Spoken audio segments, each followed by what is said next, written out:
Hi, Jacques here, Wiggins, Christian Pastor, with one thought to help you do life well. Relationships have different levels of connection, and the levels are determined by distance.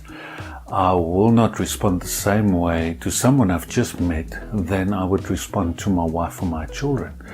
If you think about it, it's supposed to be a good thing, especially if we put family first. Experiences, however, taught me that we tend to be less circumspect with our family members because we know them and have got a longer history with them, rather as in opposition to the person that we've just met. The underlying assumption or foundation for family is that no matter how tough things get, that we will stick it out because we are connected in an undissolvable way. The bonds that keeps us together is supposed to be stronger than our differences. And it's for this reason when Paul writes to his young protege Timothy that he says to Timothy, any correction that he had to do as a leader in the church, he had to do it as though he was correcting a family member. The correction had to be done as though that person was a mother, a father, a brother or a sister. And he had to correct him with a sense of permanence of family relationships. In a family we can mess up, but we are supposed to stay and clean up our messes as well.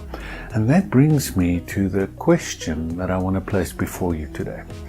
In a society that we can so easily walk away from anything, it is important to ask, do you have relationships that are permanent, that you will not and cannot walk away from until death? You see, that mindset that I'm in this relationship for life does not mean that you will not mess up, but that when you do mess up, and you will, that you stay in that relationship and clean up the mess.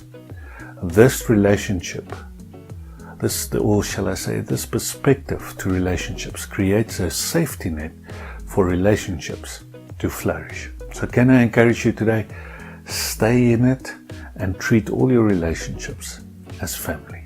Stick it out and clean up the mess. I hope this thought helps you. I hope it helps your relationships, enrich them. Most of all, I pray that you and I can meet up soon.